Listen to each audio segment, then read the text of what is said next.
안녕하세요, 선원익입니다. 우리들의 독서 모임, 오늘도 특별한 분을 모셨습니다. 안녕하십니까. 저는 정규민입니다. 반갑습니다. 저는- 이 톤이 굉장히 차분하군요. 네, 제가 평소에 유튜브 찍을 때 톤을 올려가지고 하이텐션으로 하려고 하는데 제 텐션보다 좀 많이 높이거든요. 약간 그러니까. 안녕하십니까 여러분, 규민입니다. 네, 반갑습니다. 오늘 또 원익이 형 채널에 나와가지고 또 이렇게 즐겁게 얘기를 하게 되었습니다 라고 얘기를 하는데 이렇게 그럼 다시 한번 할게요. 다시 한번 제가 오늘 네. 안녕하세요, 선원익입니다. 우리들의 독서 모임, 오늘도 굉장히 특별한 사람을 모셨. 근데 그럼 진짜 너 평소에 책을 좀 읽어? 저는 완전 일자무식. 사실 책과는 굉장히 거리가 먼 사람 중에 한 명이고, 그래서 언어가 후퇴한다는 위기감을 너무 많이 한 20대 후반쯤에 느낀 거야. 그 전까지는 어렸을 때 읽었던 책들이나 이런 걸로 좀 커버가 됐는데 20살 성인 되고 나서 책을 진짜 아예 안 읽었단 말이야. 그 말을 못해 사람들한테. 맞아. 그래서 그 순간부터 책을 조금씩이라도 읽어야겠다 해서 1년에 그래도 사람이면 한두 권은 읽어야 되지 않나 라고 생각해서 읽고 글을 쓰는 것도 중요하다는 생각이 들어서 좀 하려고 노력을 하고 있어. 아니 근데 지금 말을 너무 잘하는데? 난 오히려 어릴 땐 책을 안 읽었다? 그래서 난 그때 지금보다 더 말을 못했었어. 근데 나는 30살부터 지금도 말을 좀 잘 못하시는데. 지금도 못하는데 그래서 계속 더듬으시는데? 어릴 때부터 여러분 어릴 때부터 책을 읽어야 됩니다. 맞습니다. 진짜 이거 인정. 진짜로 이게 책 읽는 것도 습관이 돼야 되는데 난 30살부터 책을 읽으려고 하니까 딱 10분 읽었다? 바로 졸리는 거야. 진짜로 이 장난 안 하고 1000페이지 읽는 것도 어려웠어. 근데 읽다 보니까 조금 적응되더라고. 그거 대단한 거야. 관성을 이겨낸 거잖아. 오. 책을 안 읽는 관성을 이겨내고. 대단한 거. 오늘 준비 많이 한 것 같은데? 전혀 그렇지 않습니다. 그래? 이거 뭐 이 정도는 일상어휘 아닙니까? 그래서 오늘은 어떤 책을 준비해 오셨는지. 제가 오늘 준비한 책은 여행의 이유라는 책입니다. 김영하 작가님 책인데 2024년에 약간 내용을 추가해가지고 재발행을 하신 것 같고, 요게 이제 내가 원래 갖고 있는 2019년 버전의 여행의 이유. 근데 그러면 이 여행의 이유는 어떤 책이야? 여행을 하면서 그때 당시에 느꼈던 감정이나 이런 것들을 모아놓은 산문, 에세이라고 보면 될 것 같아요. 그러면 이 책을 너는 언제 읽은 거야? 3년 전에 여행을 세계 여행을 떠난 적이 있었는데 방송 출연 직후였어. 그때 환승연애? 방송 종영 직후에 그렇게 다녀왔고, 돌아올 일정이나 여행 계획 같은 거를 일절 세우지 않고 떠난 거야. 모든 비행기 티켓이 다 편도였어.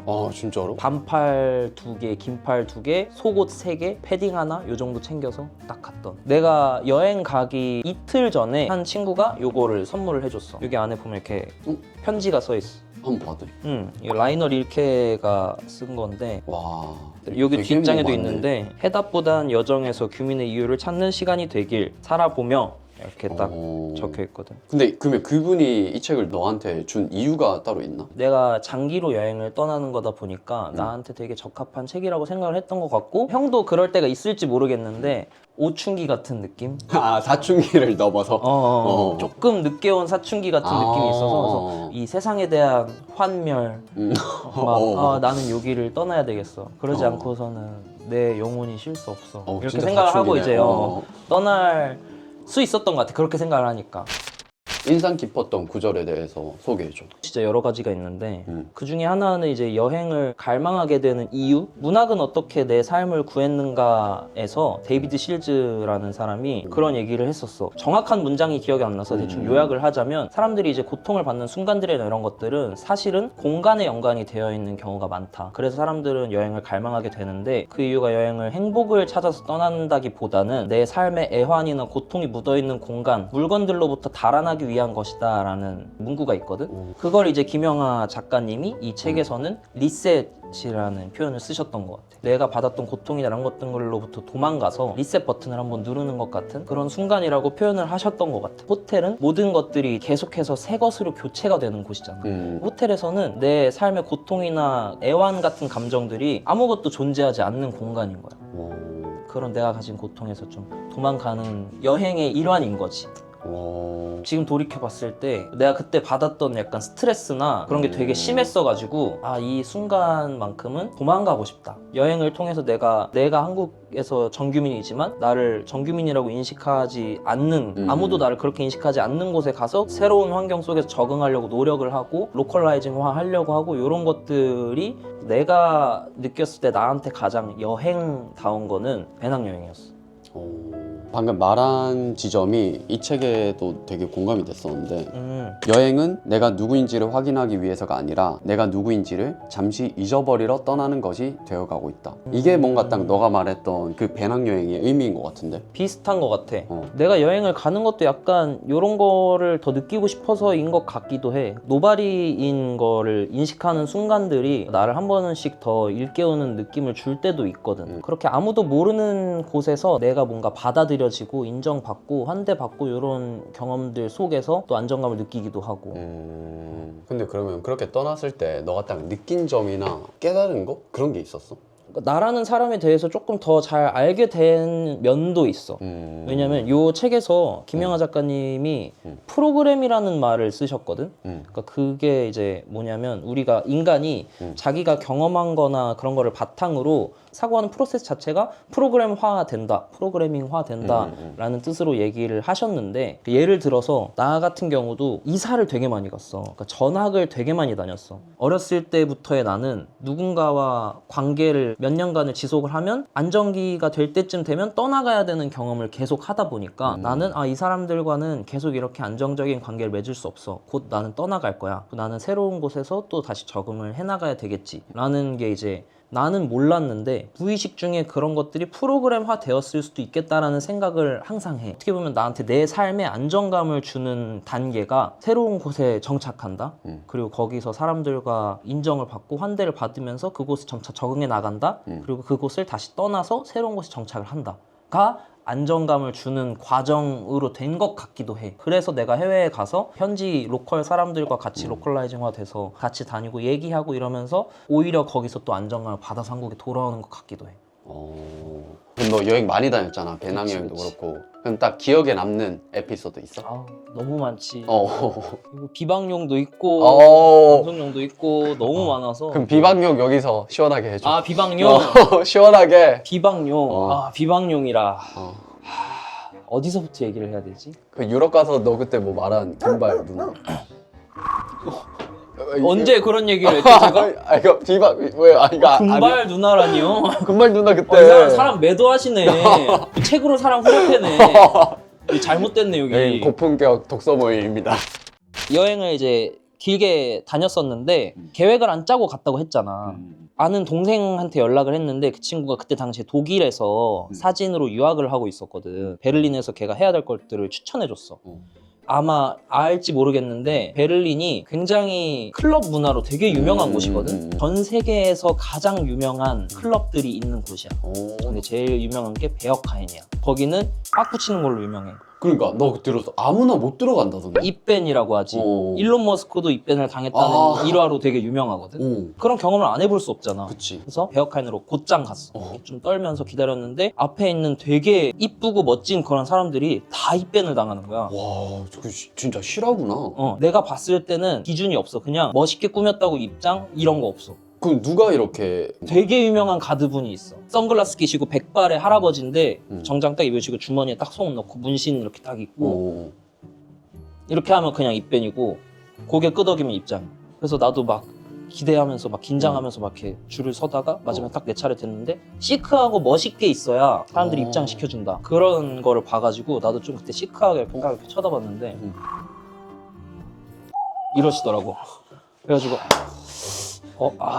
이거 낭패인데? 이러고 돌아가는 길에 이대로 포기할 수 없잖아. 그치. 세계에서 1위라는데 시간이 좀 지나면 날 잊을 거다. 그래서 3시간 있다가 다시 갔어.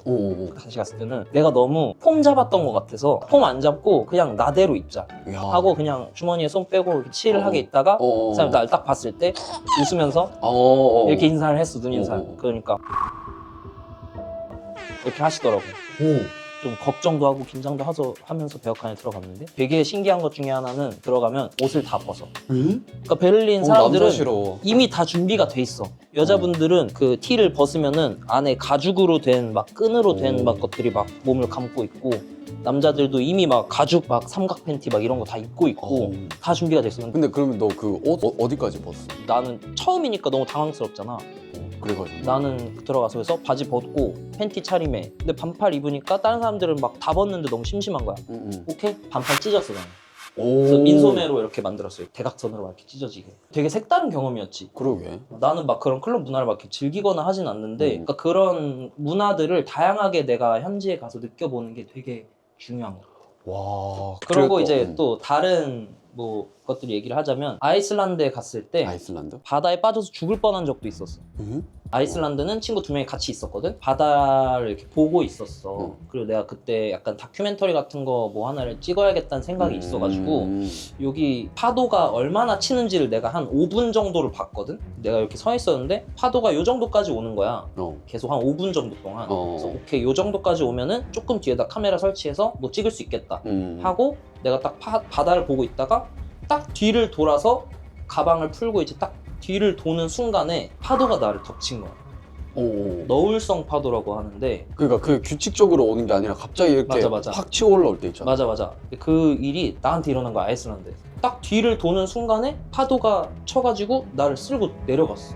그냥 어쨌든 기억이 없어. 그냥 파도가 나를 덮쳤다는 기억 자체가 없고, 다행히 다리가 닿는 곳까지 내려가서 다리로 이제 일어서 와가지고 막 이렇게 빠져나오던 게 기억이 나고, 관광객들이랑 막 다 소리 지르고 막 이렇게 도와주러 와주셔가지고. 와, 진짜 큰일 날 뻔했다.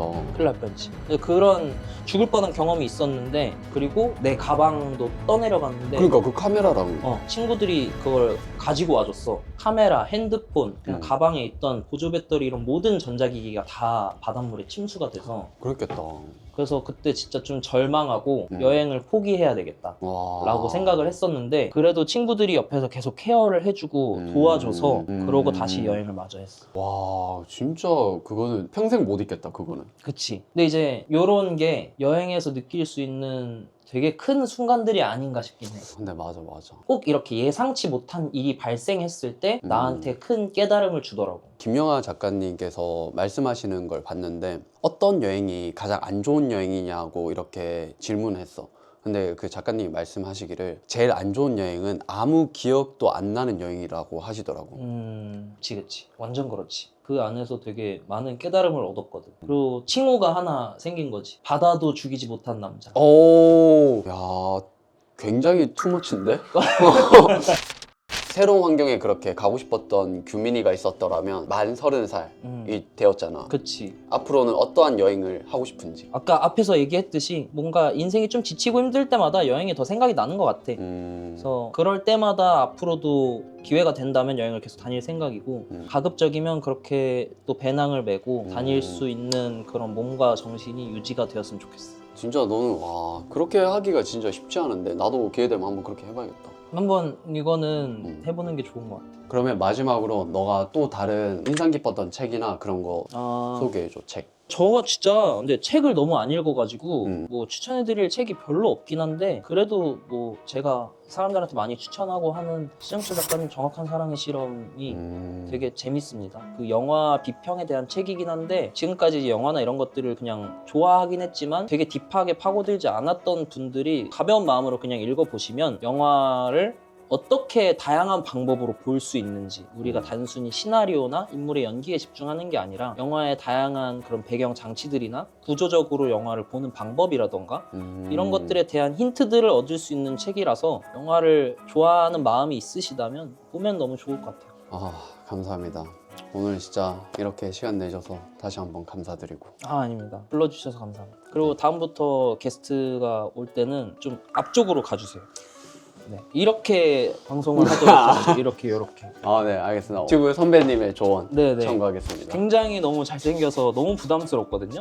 메이크업을 좀 안 하고 오시고 네, 좀 가급적이면 추레한 모습으로 또 뵙죠. 알겠습니다. 감사합니다. 감사합니다. 네, 그럼 저희는 다음에 또 만나요. 안녕. 안녕.